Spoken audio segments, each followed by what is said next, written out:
Welcome to The Project. It was an emotional day in the Leongatha mushroom murder trial as the victims' children today gave evidence, describing their parents' final agonising hours. The children of the three victims of the mushroom lunch arrive at court, united in grief. Erin Patterson is accused of the murder of her estranged husband's parents, Don and Gail Patterson, and his auntie, Heather Wilkinson, as well as the attempted murder of Heather's husband, Ian. Don and Gail's daughter, Anna, fought back tears as she recounted speaking to her mum in the hours after the fatal lunch. Mum said it went well. She said they had beef Wellington, but that it was too much for Mum, so Dad finished hers. She told the court her parents had dined at Erin's before, eating a pie of some sort, but didn't become ill after that meal. Ian and Heather had met with their church's treasurer right after the fatal lunch, with Heather describing it as delicious and beautiful. She continued to rave about the meal. Although their daughter Ruth said she was surprised they'd even been invited to Erin's in the first place. In response to my reaction, she said, "Yeah, we were surprised also that had never happened before." Ruth said she rushed to be by her parents' side after hearing they were in hospital. They talked about their concern for Erin maybe coming to hospital as a precaution. They felt she should be there also. In the final agonising hours of Don and Gail's life, doctors recalled they were worried about the possibility of death cap mushroom poisoning. Don and Gail's son, Matthew, revealed he'd called Erin looking for answers. She mentioned there were fresh mushrooms from Woolies and there were dried mushrooms from a Chinese grocer or supermarket. I did say I was with Dad and I had toxicology people who were with us who wanted to know. Under cross-examination, Matthew agreed Erin paused, as if trying to remember details when asked about where she bought the mushrooms. Erin Patterson has pleaded not guilty to 3 charges of murder and 1 of attempted murder. We are live from the lands of the Kulin Nation. 10 News First, Samantha Butler is in Morwell and is with us again to tell us more. Sam, how did the family members hold up on the stand today? Well, Ed, it was a really harrowing day of evidence today in court as we heard from the children of Don and Gail Patterson and Heather and Ian Wilkinson. In particular, Anna Terrington, the youngest daughter of Don and Gail Patterson, was quite emotional. As you heard just then, she fought back tears as she recounted their final days in hospital and how she was by their bedside while they were so unwell. She would try and compose herself. She would take some really deep breaths and lengthy pauses as she tried to get through those questions. But you can only imagine just how difficult it must have been for them on the stand today, not only reliving their parents' deaths, but also in such a public way. So much of this case seems to live in the relationships between the various parties here. Did we learn anything more today about Erin's relationship with Simon's family? Yeah, well, one of the really common threads throughout the evidence that we heard today in court is that even after Erin separated with her estranged husband, Simon Patterson, in 2015, she remained on really quite good terms with his parents, Don and Gail Patterson. She would still attend family gatherings. She was still quite involved, and Don and Gail were very supportive of her. We also heard that under cross-examination, Anna Terrington, their youngest daughter, said that there was no animosity between Erin and Don and Gail Patterson. She stayed, that relationship remained really quite good, and she had a good relationship with Erin as well. We heard that they met back decades ago when Simon and Erin first started dating in the early 2000s and were even pregnant at the same time together, and that was an experience that they shared together. Sam, there was also a lot of talk about money and certain family members being loaned money by Erin. What more can you tell us about that? Yeah, well, Sarah, in court today, we heard that both Matthew Patterson and Anna Terrington were loaned money from Erin and Simon Patterson to buy family homes. Matthew Patterson told the court he'd been loaned about $400,000. Anna Terrington said a similar amount, a couple of $100,000. We know that those loans were indexed to inflation, but they were interest-free. Interestingly, though, we didn't get to hear, and they weren't asked, how much money had been repaid on those loans. We only heard that those repayments had been made over the years. And we also heard from one of the doctors who was keen to treat Erin. Do we know what treatment, if any, she received for suspected mushroom poisoning? This was a really interesting part of the evidence today. We heard from Dr. Chris Webster, who was one of the first doctors to speak to Erin when she presented to Leongatha Hospital, complaining of gastro-like symptoms 2 days after the lunch at her Leongatha home. Now, he said he quickly realised that she was the one who had cooked the meal, which had left 4 people violently ill, and he warned her that there's the potential that she could have also been exposed to toxic death cat mushroom poisoning. Despite that medical advice, she discharged herself from hospital. She left, and Dr. Webster told the court that he tried to call her mobile. She didn't answer, and that was what prompted him to make a call to police. Now, that 000 call was actually played to the jury today. Erin eventually did return to hospital of her own accord, but we did hear that she was very reluctant to receive treatment. And Sam, finally, before we let you go, the court heard Simon's brother Matthew tried to get from Erin where she'd bought the mushrooms. What did Erin say? Yeah, well, this was also a conversation that happened on the Monday, 2 days after that lunch. And this was at the point when toxicologists at the hospital were really trying to frantically pinpoint more information and gather more information about the poison that was behind his parents' illness. Matthew Patterson called Erin. That conversation on the phone lasted barely more than a minute. And Erin told him that she had bought fresh mushrooms from Woolworths and also some dried mushrooms from a Chinese grocer in the Melbourne suburb of Oakley. That claim is obviously very much at the centre of this case, but we will be back here in court tomorrow as fresh witnesses take the stand. OK, Sam, appreciate your time. Thank you. Thank you. All right, let's see what's making news around the world. Pakistan claims it has shot down 5 Indian jets and a drone in retaliation to India's airstrikes, hitting 9 sites in Pakistan and Pakistan-administered Kashmir. At least 8 people have died, including children, and more than 35 injured. India says the missiles targeted terrorist infrastructure, while Pakistan has labelled the attack a blatant act of war. This cowardly, unjustified act of the enemy will be responded strongly by the Pakistan Army, responding with support of the Pakistani nation. In other world news, a US family has used AI to bring back their loved one. The family of Christopher Pelkey, who was killed in a 2021 road rage incident in Arizona, created an AI-generated video of him delivering a victim impact statement. The victim's clip was played to the killer during the sentencing hearing in court, and the judge approved. It is a shame we encountered each other that day in those circumstances. In another life, we probably could have been friends. I love that AI. Thank you for that. Before we dive into that story, it's a big welcome back tonight to Pete Hellier. Wow. It's definitely me, though. It's definitely me here. It's AI Pete.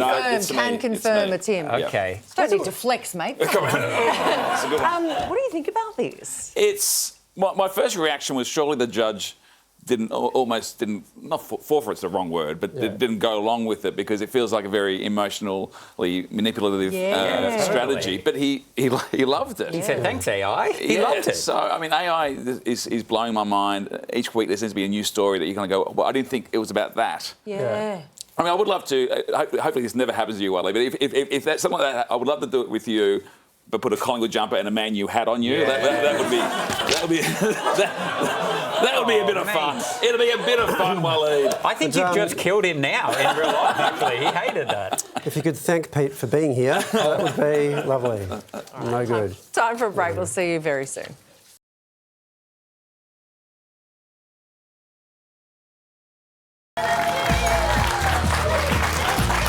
Manchester United. Welcome back. You're watching the Breakfast. Let's get some more news now. And New South Wales Police Commissioner Karen Webb is stepping down, set to leave the top job at the end of September. Commissioner Webb served in the role for more than 3 years, becoming the first woman to hold the position. But her time in the force wasn't without controversy. Webb copped criticism for her handling of several high-profile cases, including the taser death of Claire Nowland and the alleged murders of Jessie Baird and Luke Davis. If I look back and think about those members of the community I've interacted with, the victims I've spoken to, the people I've arrested, I think I've made a difference, yes. Police are treating the deaths of two boys aged 6 and 7 in regional New South Wales as a suspected double homicide. Authorities are expected to press charges against their 66-year-old maternal grandmother, who's being held in a mental health facility. Tributes, meanwhile, are flowing at a memorial for the brothers. Their karate class was cancelled tonight out of respect. In other news, Woolies is copping backlash from Everyday Rewards members after its move to cut double points for Delivery Unlimited subscribers. Shoppers pay $15 a month for same or next day delivery on orders over $75, but will no longer earn extra points.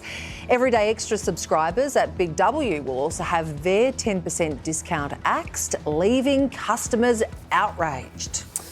And an emotional reunion for Valerie the Dachshund and her owners after she spent more than 500 days missing on Kangaroo Island. The sneaky sausage first ran off when her owners took her on a camping holiday and was eventually spotted by a local organisation in March. Kangaroo Island's mayor says, this is interesting, this is a quote, 90% of people that have spoken to me have said someone must have been feeding and watering her for her to survive. Love this for a lot of reasons. Also, you saying sneaky sausage just then, really. That was, clip that up. That's gone viral. The mystery really deepens. Scooby-Doo would say, oh, yeah. It goes all the way to the top. Sneaky sausage into a Scooby-Doo impression. This is it's a hot shot. We are on fire. So Valerie put on 1.8 kilos while missing. No shame in that. Wow. And good people, paddock. Well, that's right. In fact, and this is a rumour that's circulating on Kangaroo Island, they believe someone must have been feeding the small dog and her coat is so silky and shiny. Someone remarked possums or cats were out there grooming her. Wow. So has someone... Wait, what? So while Valerie was grooming? allegedly missing, did someone take her in on the island? So these possums setting up like fake Twitter accounts, and is that how they groom? How are they grooming? Let's get to the bottom of this. I'm with you, Pete. No, they're getting combs and hairdryers. Okay, that's a much good, more. That's good to point out. That is good to point out. Different kind of grooming. Okay, So there you anyway, go. it's Jesus. Nice that she's back home anyway with her rightful owner. For a second then I was like, we've got to get down there. This is the biggest story in the country. Guys, let's go to Western Australia. This morning, Roger Cook, he's the Premier. He hit up a fertiliser plant and he had the energy of a toddler, determined to touch literally anything hazardous or dangerous. Look at this. Oh, this is the Mustix, yeah. Can I touch that? It kind of looks like all brand. Or Yeah. Can I touch it? It is non-hazardous, so I can. Maybe wash your hands before you go and eat something. It's just got it's iron zeolite. Okay. What a risk taker that guy is. I love that. Love to see him get a stuck piece of toast out of a toaster. I reckon we all know what option he would take. Now, I think he got away with it, right? Because that was like toxic stuff and like he seemed fine. But I watched all his press conferences today and I think maybe, I started noticing a difference. Do you guys see it? I think I see it. It was either the toxic waste or the beef Wellington pie he had for lunch. Either one, I don't know. But something about him's different. Our lawyers have instructed us to move on. We'll see you very, very soon.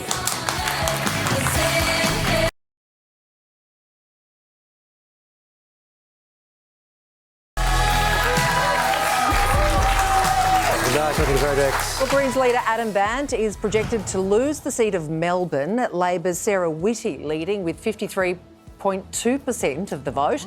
Meanwhile, the race for the seat of Kooyong is heating up. Independent Monique Ryan's lead dwindling, now sitting at 50.2%. And the Liberals' Tim Wilson has claimed victory against Zoe Daniel for the inner Melbourne seat of Goldstein in a tearful speech. 3 years ago, we were written off. 3 years ago, people said that Goldstein could not be won.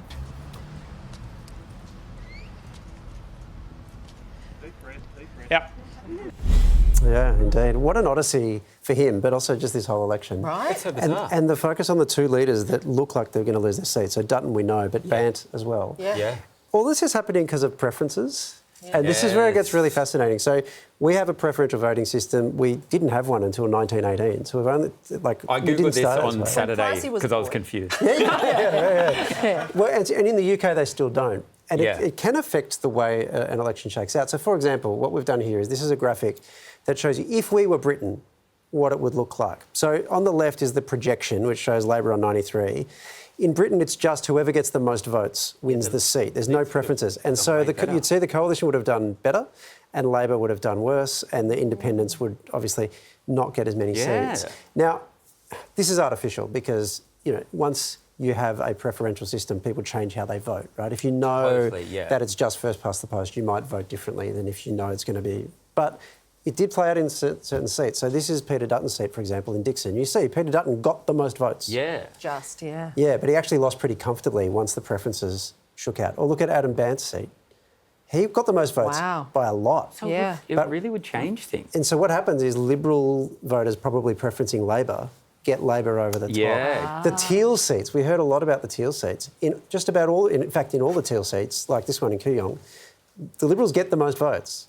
But it's when you give everyone their second preference, their third preference, for example, that Monique Ryan, she may not win that seat, but she's currently ahead, and this thing sort of shakes out. It's just interesting for us to think about how our system works. What's fairer? First past the post or preferential? I think our system's fairer. Yeah, because otherwise you've got a third of the country that's happy and 2/3 that isn't. It's like the conclave vote, but in advance with the preferences. That's exactly like what you just do it all before. Also, in the UK, they do one thing that I wish we still had. I know we kind of got rid of their system. When you have an election, look at this. Everyone that stands has to get up when they announce the winner. And so, these guys, look at that guy's dressed as a bin. He has to stand up there. That's Richie. Look at this. Boris. And then there's Elmo. That's what we should be doing. We can have both. We can have preferential voting and Elmo on stage. Yeah. We can have it. We could make it all. Guys, there's some other big news as well I wanted to bring from the White House at the moment. I don't know if you're following. Obviously, I've got a political science degree, so I thought I'd bring it. There's a lot happening over there right now. You may remember Donald Trump, right? Do you guys remember that guy? He's the current president, but he was saying in recent months he wants to absorb Canada and make it part of the US. I'd like to see Canada become our 51st state. Canada should be a 51st state. The people of Canada like it. There you go. Now, the people of Canada are not up for it, OK? Which makes meetings like the one that happened overnight with Trump and Canada's newly elected PM, Todd Carney. It's Mark Carney. Sorry, there he is, Mark Carney. That makes more sense. Anyway, they met up and Donald had done extensive research on his northern neighbour. When you look at that beautiful formation, when it's together, I said that's the way it was meant to be. My parents had relatives that lived in Canada, my mother in particular. Wayne Gretzky. OK, look at that. It's not bad. He likes the way it looks on a map. His mother had a distant cousin there, and he remembers Wayne Gretzky, that guy. That's a hockey player from the 80s. Wait until he finds out about Celine Dion. This guy's head is going to blow. Now, it's a strong start. It's a terrific pitch. Mark Carney's response. As you know from real estate, there are some places that are never for sale. It's not for sale, won't be for sale, ever. Oh, look at him sweat. Carney is clearly starting to waver there, isn't he? Never say never. Never say never. OK, master play from Trump. What a genius. Let's watch Carney on the back foot. Never say never. Never say never. Unbelievable. Now, I haven't read The Art of the Deal, but it sounds to me like Canada is still for sale. There you go. Interesting. Very interesting. Yeah, you cracked it. You sure did, Thanks, Sam. mate. All right, we're off to a break. See you soon.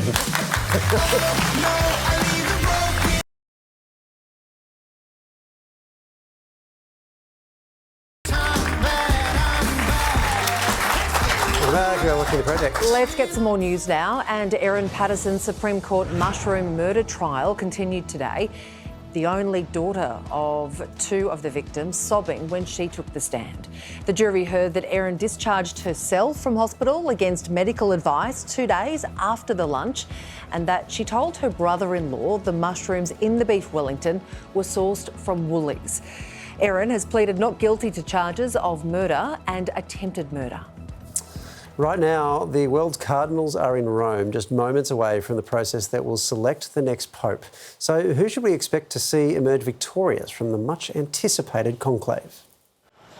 Accosted by reporters, the superstars of papal succession made their way to the Vatican. È un momento di pace oggi. Vi auguro di lasciarmi tranquillo, prego. Wait and see. Wait and see. And don't worry, our guy was there too. Your Eminence, can we ask you, have you seen the Australian cardinal inside? Well, of course, everybody is there.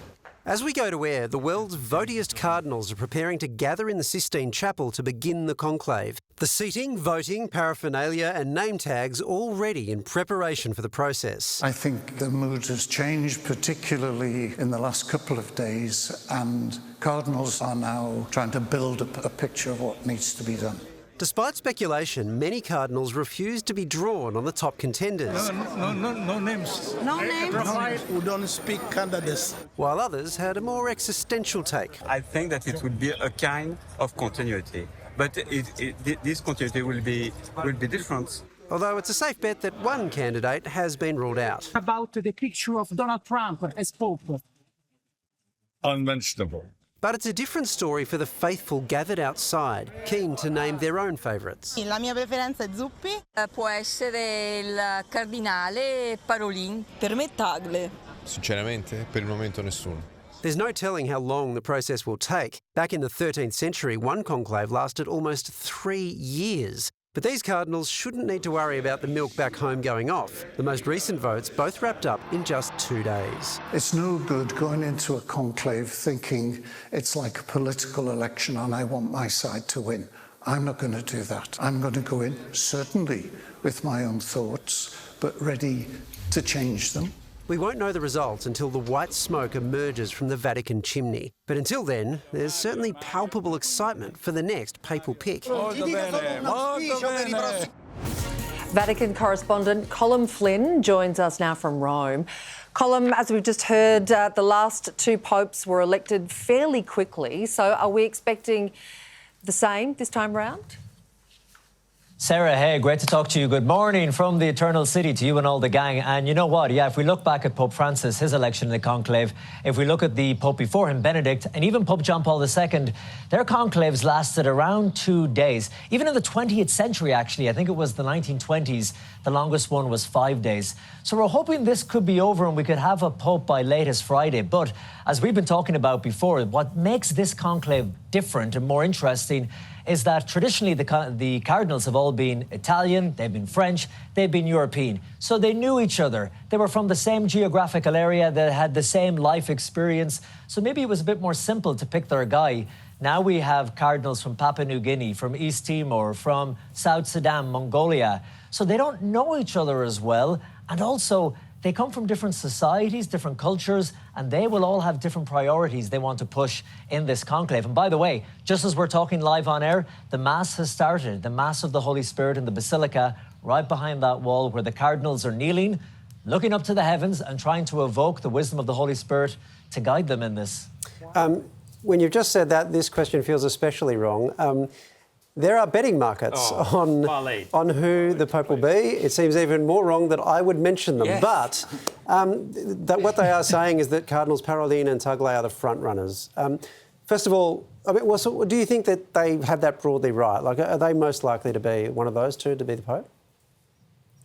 No, Waleed, the thing is, if you look back at when Jorge Mario Bergoglio was made Pope Francis, he was number 15 in the list of the favourites from the bookies. And I know I was reading yesterday that already something like $14 to $15 million has been put down on bets. There's a saying here in Italy, I think I've told you before, if you go in a Pope, as in one of the favourites, you can back out a cardinal. So I think I was talking to Bishop Barron yesterday. He's a very famous bishop from the US. And we spoke for an hour. And at the very end of the interview, he said, by the way, Colm, to summarise everything I've said to you, it's anyone's bet at this stage. At the risk of my immortal soul, do cardinals ever play dirty to get their candidate up? Pete, I'm going to send you a blessing here from the Eternal City for that terrible question. Thank you. And may you please go through purgatory and towards the gates of heaven. Of course. Look, I have to say, you know, as we stand here, they're in there praying to the Holy Spirit. Some people make the mistake. They say that it is the Holy Spirit who selects the Pope. That's not necessarily true. If you look back at history, the Church has had some terrible popes who have done some terrible things. That's not the Holy Spirit who's chosen those men. They will be the ones choosing these 133 cardinals from around the world.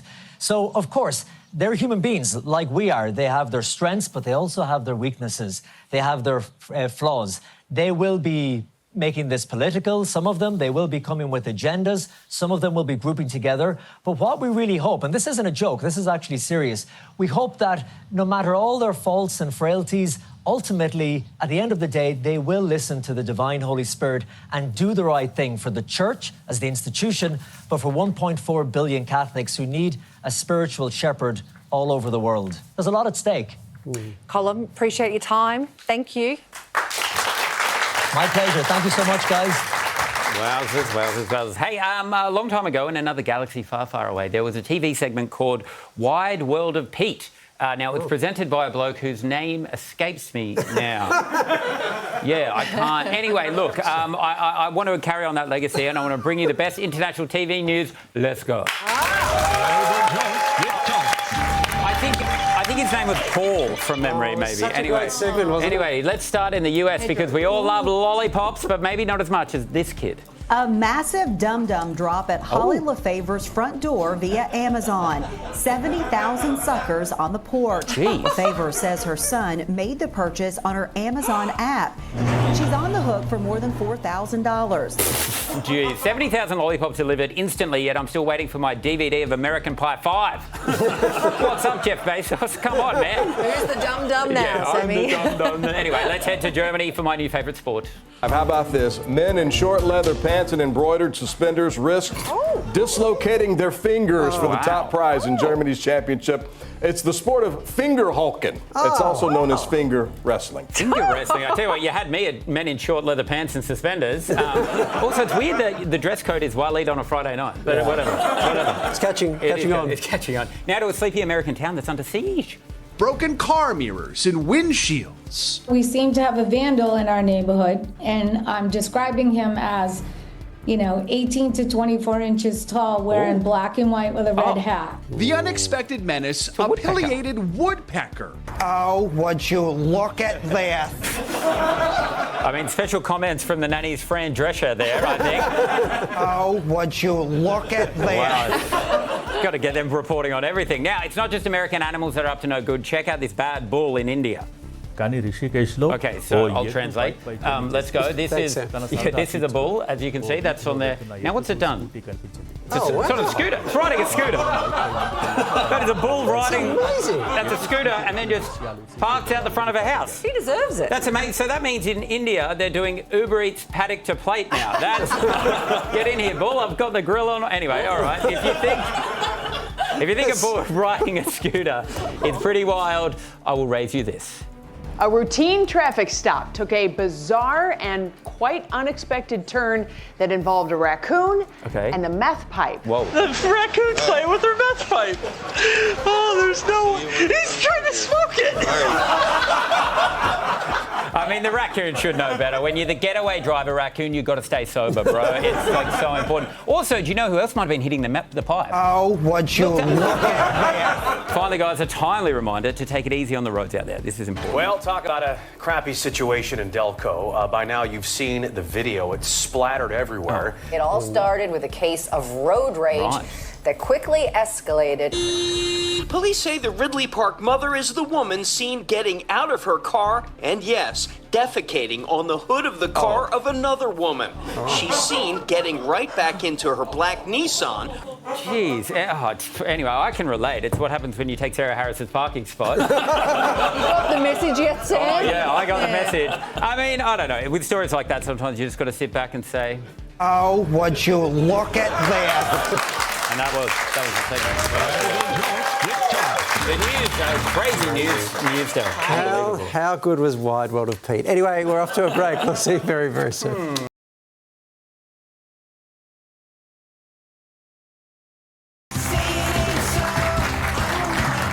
This is The Project. Welcome back. Well, it was the band of a generation, and Blink-182 has been through plenty of ups and downs, both in the spotlight and out of it.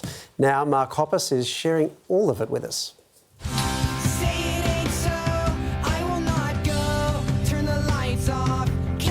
It's the spiky-haired, tubed sock, head-banging pop punk that makes us all ask, wait, how old am I? Blink-182 exploded in the 2000s with coming-of-age anthem after anthem. And after a life in the spotlight filled with band breakups, tragedies and reunions, bassist Mark Hoppus has written it all down in his new memoir, Fahrenheit 182. Mark Hoppus, childhood, marriage, stalking, band breakups, cancer. I mean, what was it like to pull all this together? It was hard, it was fun, it was healing, it was difficult.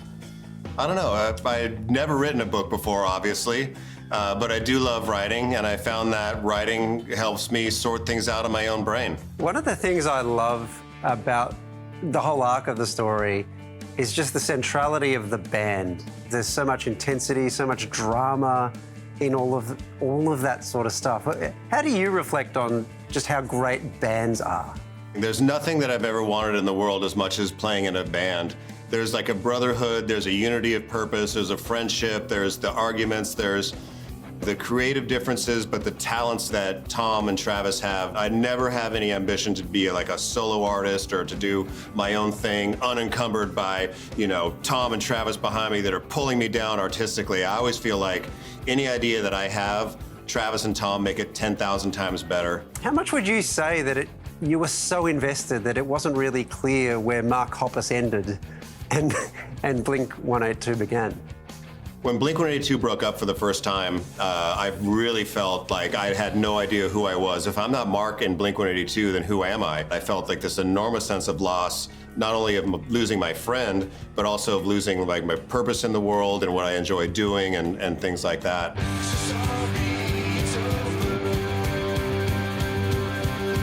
Because you're older and more mature now, if it fell apart, would you still not know who you are? Or do you think you've got a strong enough sense of yourself now?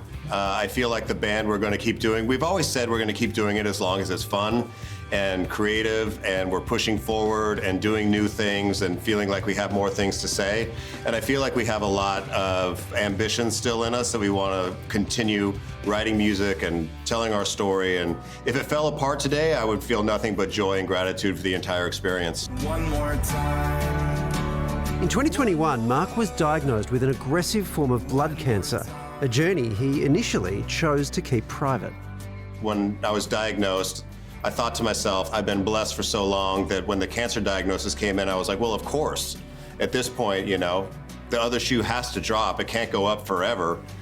I accidentally posted on Instagram one day when I was getting my chemotherapy, and I said, one cancer treatment, please. And I posted it to my close friends and family, I thought, but I was wrong. And I had just gotten a giant dose of Benadryl and was starting to fade off to sleep, and my phone was going off, and I look at it, and my friend April had texted me saying, did you mean to post that on Maine? And I was like, oh God. But I just deleted it, and I thought that it would just go away, but of course it didn't. And the outpouring of love and support that I got kind of changed my perspective from, well, this is going to take me to, well, this might take me, but I'm going to go down fighting at least. Do you see the way it came out as a blessing of any kind, or are you still kind of a bit miffed that it got out? Oh, yeah. No, definitely. No, I'm glad that it came out that way. That was my third round of chemotherapy, and I was really despondent at that point. I will say that the best part of being on this side of cancer is taking everything for granted. Yeah, I'm sure it is. You know, where you're just like, oh, okay, well, every day is like, you think like, if I ever get well from cancer, I'm gonna live every day to its fullest extent, and I'm gonna suck the joy out of every single moment. And then I look at myself sometimes, and I'm just scrolling Instagram, and I'm like, well, this is really what it's all about, isn't it? That's great seeing you back in top form. You've come out the other side. You're still doing music. You're writing new music. You're performing. I've got to ask you about Coachella. You are playing in front of the biggest crowd you've ever played in front of, which is extraordinary to think of all these years later. I mean, this has got to be goosebump stuff. You know, Coachella actually told us for years and years and years, we will not invite Blink-182 to perform at Coachella. This is not the festival for them.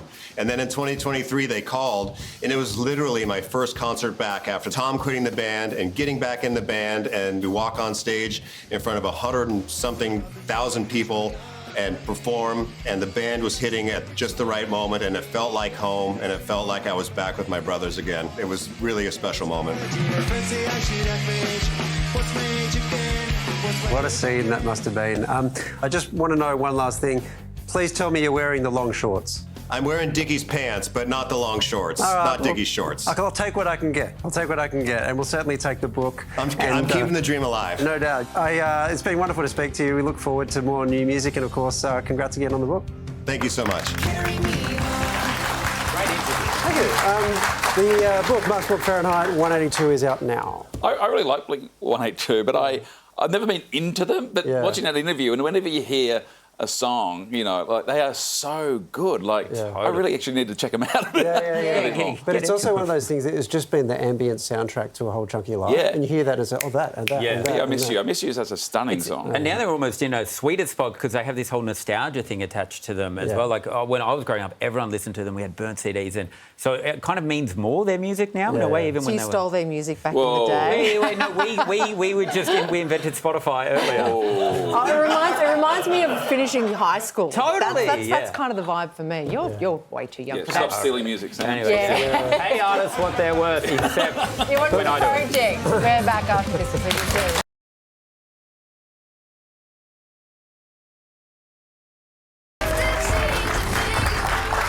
This is The Project. Welcome back. Our next guest has a voice that's quite simply out of this world. There's a hope that's waiting for you in the dark. You should know you're beautiful just the way you are. Alessia Cara burst into the spotlight with songs that captured the highs and lows of adolescence. All you have to do is stay committed. Just take your time. The clock is ticking, so stay. The Grammy winner has released 4 studio albums, racked up billions of streams, and lent her voice to a song parents of school-aged children definitely know the words to. See the light as it shines on the sea. It's blinding, but no one knows how deep it goes. Now, Alessia's brought her powerhouse vocals to a more sophisticated sound, a sound she's ready to share with her Aussie fans. If you're really there, then why can't I walk right through you, talking to a dead man? What a sound. She joins us now from Sydney. Would you please welcome Alessia Cara? Great to have you on the show again. And you kicked off your tour in Brisbane last night. This is unbelievable, your first headline tour in 6 years. How does it feel to be back on stage like that? It feels so good. I can't believe it's been 6 years, and I can't believe it's been 10 since I've been in Sydney. Like, I have not done a show here in 10 years, so very, very excited about that. I can't wait. It's going to be really fun. All right, so what's the first thing you do when you get back to Australia? You know, have you had a good coffee here? Have you got to hold the koala yet? Hey, there we go. I haven't done the koala holding. I'm aiming for tomorrow to do that, but you got to hold a koala when you're here. Yeah. And honestly, all the food and coffee here is always amazing. So every coffee I have is perfect. Alessia, you must be getting close to getting on stage tonight in Sydney. You seem pretty relaxed. You're chatting to us. Like, what do you do? How are you feeling? Like, you know, not long before you go on stage. What's your routine?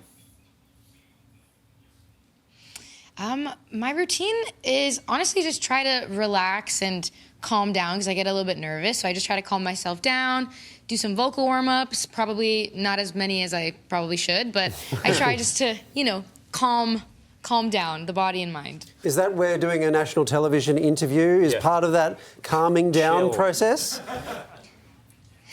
Yes. This is not nerve-wracking at all. Okay. Excellent. Not at all. Yeah, you released your fourth album. Totally chill.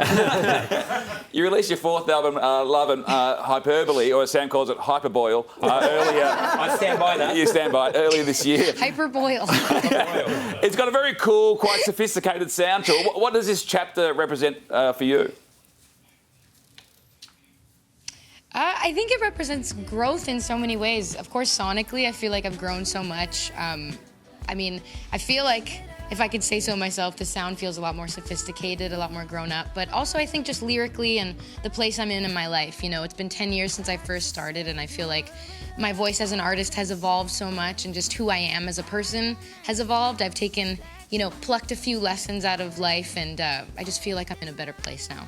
Well, what about, like, because you released that single at 18. Like, I couldn't navigate a bus timetable at 18. It's so impressive you were in the industry. Have you got at across that yet, actually? No. I have a driver now, Willie. I don't. That's a lie. He does. The mask has slipped. But what have you learned about yourself from the industry? Like, what has it come back and taught you? Oh my gosh, so many things. It's definitely taught me a lot of resilience. Well, I guess it depends on the day that you ask me. Maybe today, not so much. But I think, you have to be sort of resilient because, there's people watching you and developing their own, perceptions of you, especially at a very young age, before you can even inform your own opinion of yourself. So I feel like you just have to grow a thick skin and learn to understand what voices are your own and what are the voices of other people, being projected onto you. So I think my skin has grown a little bit thicker. Now, Alicia, I'm sorry to bring this up every time we speak to you, but I'm so obsessed with this, the fact that you have synesthesia. So this is where you hear a sound or say music and it triggers a colour in your mind. I think this is one of the most amazing things that exists in life. For example, so this is totally without warning. Yeah, I do. What does I'm blown away. voice sound like? Yeah, what colour is my voice? Yes. What color is your voice? Yeah. That's a good question. It feels very warm. I will say it's very warm. It feels like a little bit like red, like maroon. All right, I'll go with that. That's what I'm picturing you wearing. I can't see you. I don't know what you're wearing, but I'm picturing a lot of maroon happening. I feel like that's not accurate. Bang on. You have nailed it. Hang on. How good is she? All right, so what I want to do... I am. What I want to do, try to illustrate this, we're going to play you some bits of iconic Australian songs. This is basically the Australian songbook, and just one by one, you tell me what colour they are. So we'll start with this one.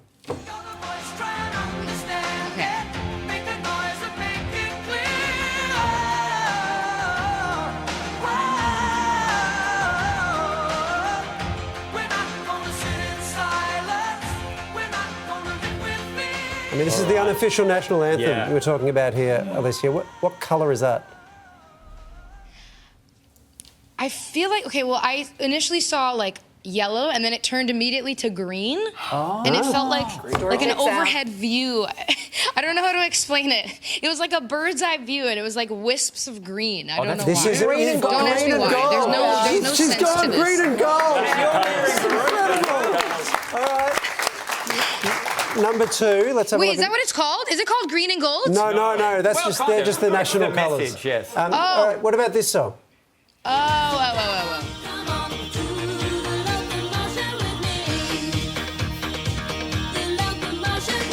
I mean, another Australian classic. What colour have you got there? This is pink. I see pink and red and this is gonna sound so dumb, but little bubbles. Little bubbles popped up in my mouth. That's actually I don't know why. There's no method to this, by the way. It just happens. I understand that. All right, now the last one. Why. This might be the most important of all. Let's have a listen to this. Oh, good. Great. Yeah. The project theme? That is the project theme. Okay. All right, what are you getting there? What colour are we? This is silver. I'm seeing metallic silver flashes, flashes in a like a cityscape. In silver. That's actually really good. Unfortunately, Kinda, we have to change the set now. It's good to see our theme song got you dancing, I know. Alicia. I'm sorry. Thanks, Alicia mate. has one more show happening at Saturday night in Melbourne. A link to our tickets is on our website. Would you please thank the wonderful Alicia? Thank you. Always enjoy it. That is it from us tonight. Please thank Pete Hellier being here. See you at 6:30 tomorrow night. Bye-bye.